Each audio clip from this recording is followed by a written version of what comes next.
हमने, तुमने और हमारे इंटायर जनरेशन ने रामानंद सागर जी की रामायण इतनी बार देखी है कि ये बात हम अच्छे से जानते हैं कि Ramayana is not only about its visuals. बड़े बड़े सेट्स या महंगे वीएफएक्स दिखाकर आप एक अच्छी रामायण नहीं बना सकते, बल्कि ये हमारे आदर्शों, हमारी मर्यादा और हमारी धार्मिक चेतना की वो नींव है जो हमें एक आदर्श व्यक्तित्व का पाठ पढ़ाकर उन्हीं के नक्शे कदम पर चलने की प्रेरणा देती है और यह विश्वास दिलाती है कि बुराई चाहे कितनी ही बड़ी क्यों ना हो जाए, अंत में जीत अच्छाई की ही होती है। एंड आदिपुरुष जैसी मूवी हमारे लिए एक एग्जाम्पल है कि रामायण की खूबसूरती केवल उसके वीएफएक्स में नहीं है, बल्कि वो उन भावनाओं में छुपी है जो श्री राम जैसे एक बेटे के त्याग में है, माता सीता जैसी पत्नी के समर्पण में और रावण जैसे अहंकारी के व्यक्तित्व में झलकती है। और जब आदिपुरुष बनी तो क्रिएटिव लिबर्टी का नाम देके रामायण को मॉडर्नाइज करने का हवाला दिया गया, जहाँ भाई क्रिएटर्स का मोटा मोटा यही कहना था कि इसे हम मॉडर्नाइज कर रहे हैं नए लोगों के हिसाब से, ताकि ये नए लोगों को भी पसंद आ सके एंड जो जनजीज हैं उनको। एंड जहाँ तक भी इन्हें माफ किया जा सकता था, लेकिन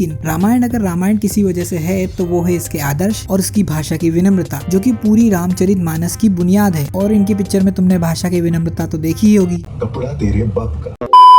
अब देखो, मैं ये नहीं कह रहा कि रामायण को मॉडर्नाइज करना गलत है। रामायण को इसके विजुअल्स में जरूर मॉडर्नाइज किया जा सकता है, लेकिन इसकी भाषा, इसके आदर्श, इसकी मर्यादा और वो इंटेंट जिस नियत से इसे इवन लिखा भी गया था, उसे कभी मॉडर्नाइज नहीं किया जा सकता। क्योंकि अगर उन्हें भी मॉडर्नाइज कर दिया गया तो फिर रामायण रामायण रही ही कहाँ। वो कहानी तो तुम्हें हर दूसरी हिंदी पिक्चर में देखने को मिलेगी। एंड एक अच्छी रामायण बनाने के लिए कितने अच्छे विजुअल्स हो ये कभी भी मैटर नहीं करता। जरूरी यह है कि क्या वो ओरिजिनल रामायण के उन लेसन्स को, उन भाव को उसके प्योर इंटेंट के साथ कन्वे कर भी पा रहे हैं या नहीं। रामायण का जो आधार है वो उसे दिखा भी पा रहे हैं या नहीं। एंड इसीलिए जब गोस्वामी जी ने रामायण को अपनी प्रादेशिक भाषा अवधी में लिखा तो उनका इंटेंट साफ था। उनका यही मानना था कि रामायण की यह कहानी हर आम इंसान तक पहुंचनी चाहिए, ताकि उसमें जो कर्तव्य, त्याग और प्रेम के आदर्श दिखाए गए हैं, जो कि ह्यूमन बिहेवियर के आइडियल्स हैं, उनसे हर आम इंसान अपने जीवन में मार्गदर्शन पा सके। एंड रामानंद सागर जी की रामायण का सबसे ज्यादा पसंदीदा होने का शायद की फैक्टर भी यही है कि हो सकता है उनकी रामायण में कैमरा हिले, वीएफएक्स कमजोर हो, लेकिन उन्हें उसे दिखाने का उनका भाव, उनका इंटेंट इतना प्योर और इतना प्रबल था